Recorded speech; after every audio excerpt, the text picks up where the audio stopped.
Hello, everyone. Welcome to the second season of the video interview series Learn to Lead 2.0, Unlocking Talent Potential, Driving Growth Through AI Powered Learning. This is an exclusive video interview series brought to you by ETHRWorld Southeast Asia in association with Enparadigm. I am Yasmin Taj, editor features for ETHRWorld Southeast Asia, and it is an absolute pleasure to have you join us for this exciting and insightful journey. So, season two of Learn to Lead delves into the transformative potential of AI powered learning in reshaping talent development strategies. This video interview series will uncover how forward thinking organizations are embracing AI powered tools to upskill their workforce, foster agility, and build future ready teams. Through insightful conversations with top 10 industry leaders and experts, this series will explore actionable strategies to unlock talent potential, focusing on how learning can drive growth, engagement, and innovation in an AI enabled world. And today, to further deep dive into these insights, I have the pleasure of hosting Charlotte Chiew, who's Vice President People and Culture for NCS, alongside John Cherian, who's co-founder, MD, and CEO for Enparadigm. Welcome, leaders. It is such a pleasure to have you on board with us today. And before we officially start the conversation, let me introduce our leaders for today's episode. Shala joined NCS in 2021 and became the People and Culture Lead for NCS in October 2023.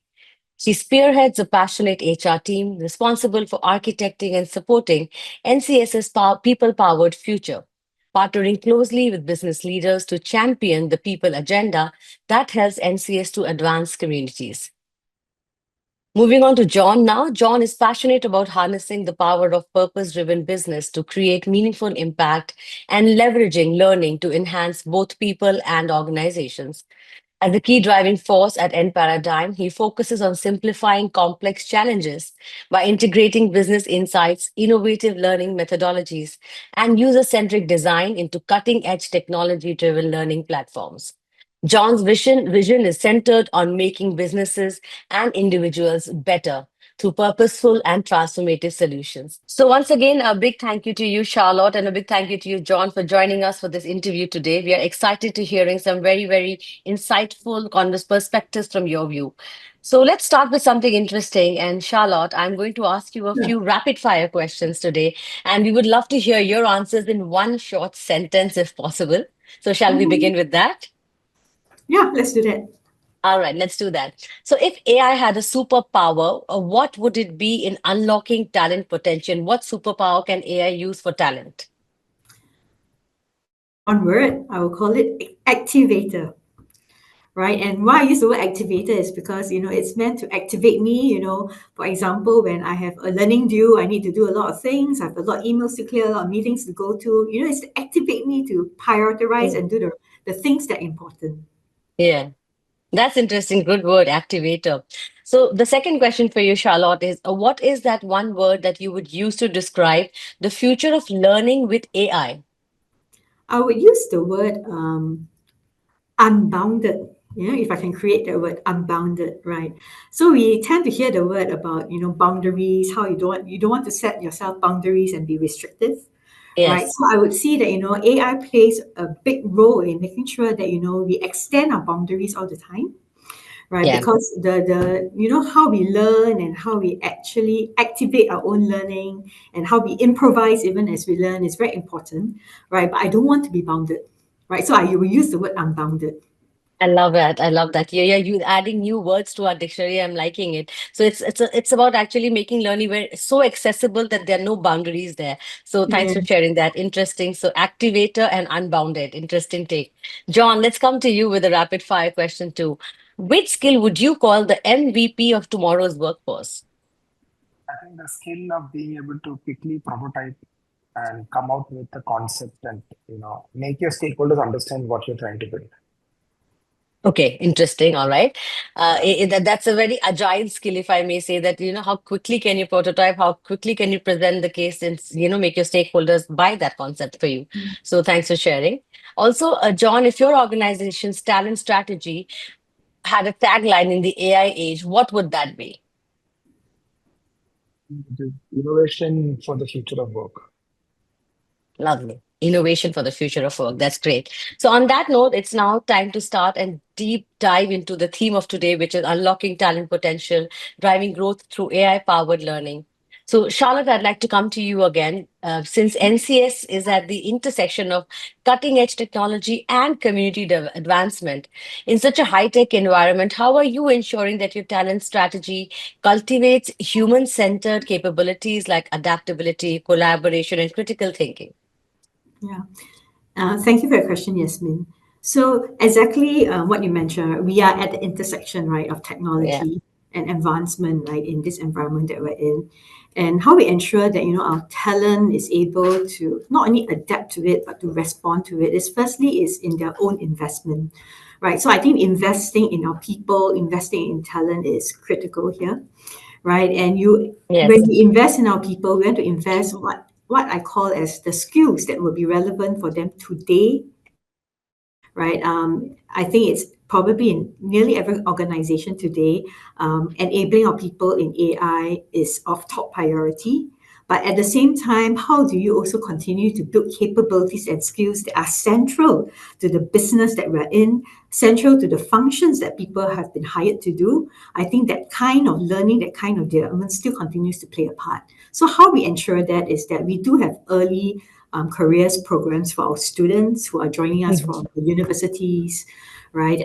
To make sure that they have a structured learning program that will bring Mhm. them through the specializations they need to know, but at the same time, the skills that is required in the workforce today, right? So Yeah. investing in early careers is one aspect, but the continuous investment in our people, right, to make sure that they have up to date skills in whichever industry they're working in whichever function they work in. I think that's important. So we do have our very own learning and development organization, and we actually call the Mhm. organization Dojo, right? And the Okay, nice. intention and objective, yes, of Dojo is to Mhm. ensure that continuous learning. Yeah. Yeah. That's interesting. Firstly, kind of capturing them young, as they call it, early on, the moment they start, you start building those skills, those human skills in them, while AI will play the part of teaching them the technical skills. And then, as you said, how do you keep reinvesting in their growth and in their career journeys all throughout the time they are with your organization? That's very key in building that learning culture. So thanks for sharing that, Charlotte. Good thought to start the conversation on. So, John, I'd love to hear your take also, especially in terms of how experiential learning formats can elevate these human skills that Charlotte just spoke about in this tech-driven, fast-paced business context. So yeah, a lot of these skills are, they're very soft, right? So it's very Yeah. difficult to look at the boundary between I am a novice at it versus I am proficient versus I am expert. Mm-hmm. The only way to improve on these skills is to be able to practice and get feedback quickly and then iterate on that. Right? And that is Mm-hmm. where experiential learning definitely plays a big role. Mm-hmm. With tools like simulations and tools like conversational AI, you can practice and then get feedback at a very quick pace. Mm-hmm. Interesting. So AI can also play a very crucial role here in your experience in creating experiential learning formats. Absolutely. Like Yeah. it just completely has changed the whole playing field over here in Yeah. terms of defining what needs to be created, helping create it, making it Yeah. very immersive and experiential. Yeah. Yeah. That all Great. of that. Great, thanks. Thanks. I think, John, it's interesting to hear your perspective on experiential learning formats and how those can be integrated in your entire learning ecosystem to enhance your human skills while we are living in a tech-driven environment. So, thanks for sharing that. Charlotte, I just spoke to John about AI also. So, AI is reshaping the workforce, but it is also transforming how we learn. So, at NCS, how are you integrating AI into your learning architecture so that it enables scale, personalization, or smarter decision making for talent growth? I really love the question because it's all about integration of AI, right? It's not Yes, AI yes, taking over, but the integration of AI. So for yeah, us in NCS, what we have done is to ensure that all our employees or all our workforce is AI enabled, right? So okay, we literally did our own AI foundation course, right? It was wow, curated internally for our people. And in this course itself, not only people learn about the AI foundations that they need, they learn how to apply it. They look at yeah, real real cases, right, of how it is being applied across the organization. So that's one way, right? Mm, Giving them not only that experience itself, but more important, that foundation base, that training. mm, Secondly, what mm. we did is also introduce what I call our own AI powered assistant. We actually call it NCS GPT, right? And this allows, Okay. right, to just go into this tool, my very own AI tool that I can use Yeah.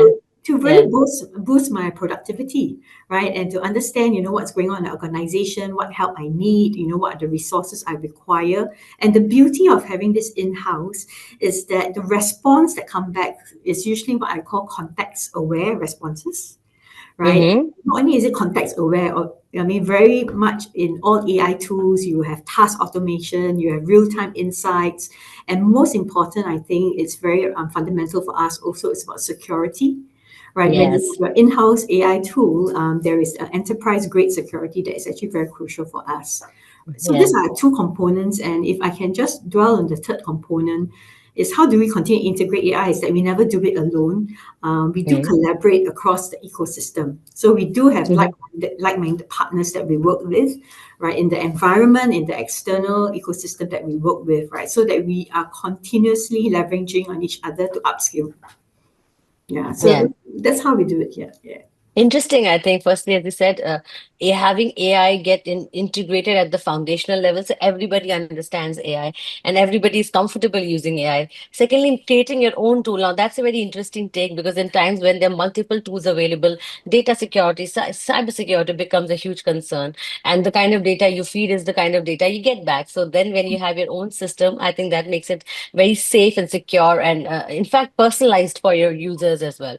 And thirdly, Exactly. as you yeah, so I think that those are some great as ways of how AI can be used to further enhance your learning journey and build those kind of skills that are required to be ready for the future where AI is going to rule. While as you said, it will not replace, it will get integrated, but that's where we need to prepare our workforce. So thank you so much for sharing, Charlotte. John, coming back to you now from your vantage point at Enparadigm, you must have seen some very compelling use cases where AI is actively enhancing learning design, some are enabling faster skill acquisition or improving learner engagement at scale. And I think Charlotte gave us some great examples from NCS as well. Is there anything else that you can share with us and some of these use cases that you have come across? Yeah, so we are implementing a lot of these kind of use cases for Enparadigm plans. We've seen AI coming a long way in the last 4 5 years since we've been working with it. Yeah. We started with using AI-based avatars, in lieu of facilitators, where instead of having a human facilitators, you have AI coming in and doing the facilitation bit, right? You have human avatars, digital avatars Mm, coming in and talking very much like a human being. And mm, now that has progressed from just giving one-way facilitation to live two-way conversations. So you have AI based avatars having real two-way conversations with people, working as a coach, working as a facilitator, working as a conversational AI agent. So mm, there are many use cases over here that have come up. AI is also being used a lot in terms of being able to go from text to speech, speech to text, converting from one language to another, mm, all real time and dynamic, right?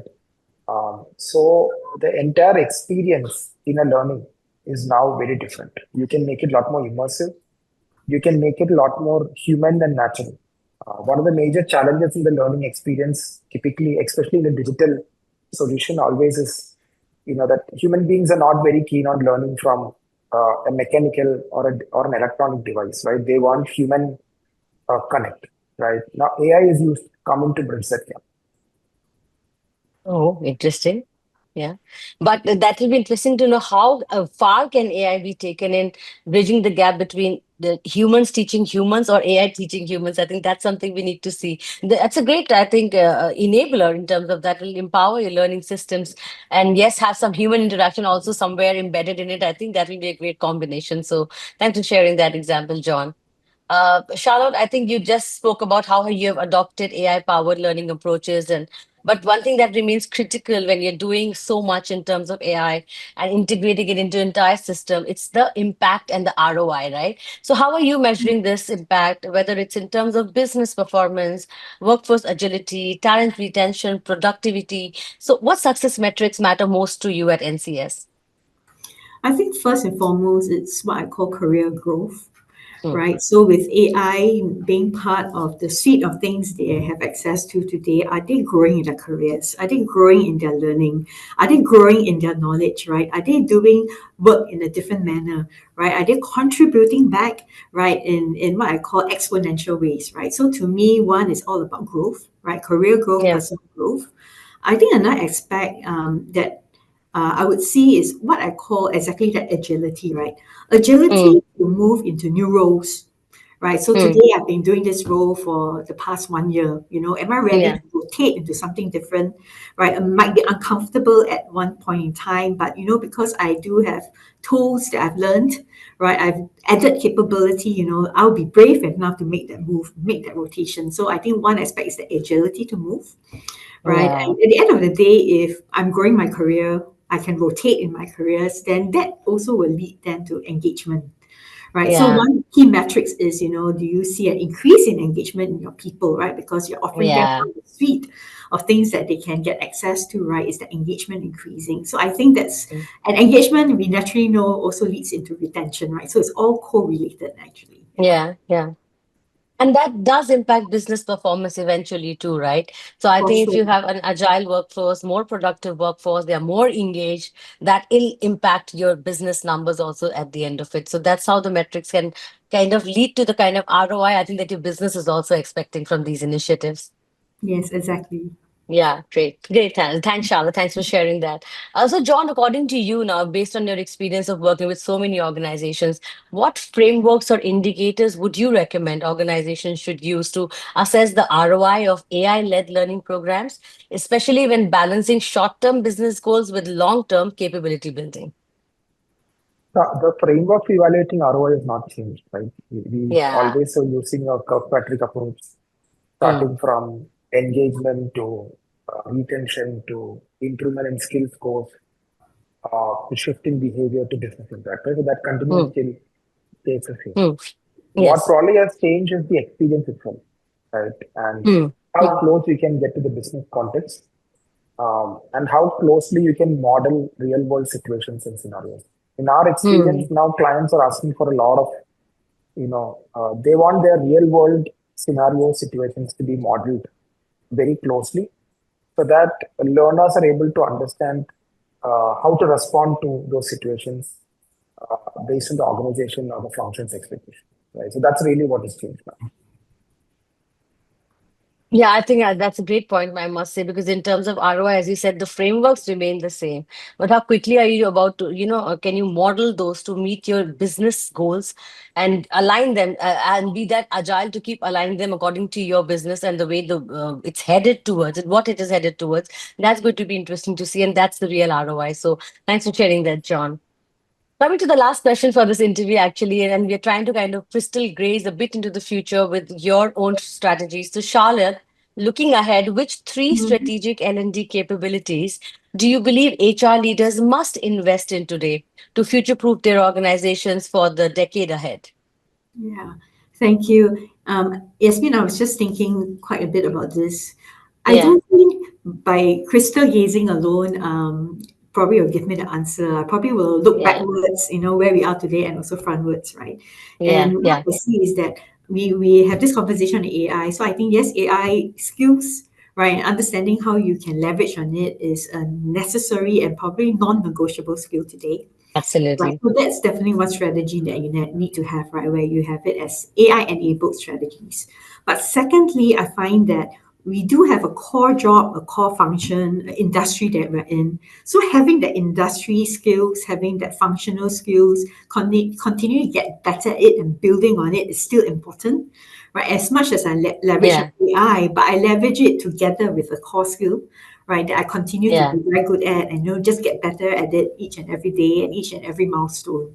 And I yeah, think the third component is really all about the human centric capabilities, right? Of how people continue to work together as a team, how people continue to Yes. influence, right? Manage stakeholders, tell a story. Some of those people-centric capabilities continue to be front and center. Because really, we Yes. are in what I call a people community. We are in a people business, right? So I think that's very important. Yeah. I think that's what the beautiful part here is that it's going to be a very good combination of AI built capabilities and human built capabilities. We have to move forward with both hand in hand. We can't. Yes, Mm, AI is the future, so let's build on that. But yes, human will still remain at the core of it, so let's build on that as well, right? Have the yes. right relevant industry skills, functional skills, and let AI empower it further. So I think that's a good thought, Charlotte. Thank you so much for sharing that. John, what about you? And what is your vision for the future of enterprise learning? And how do you think an organization begin laying the groundwork now to make that future a reality where AI powered learning is going to be paramount? That's a great question, Yasmin. So we Yeah. actually see a future where people will no longer have to come to learning platforms, right? But learning still comes to them.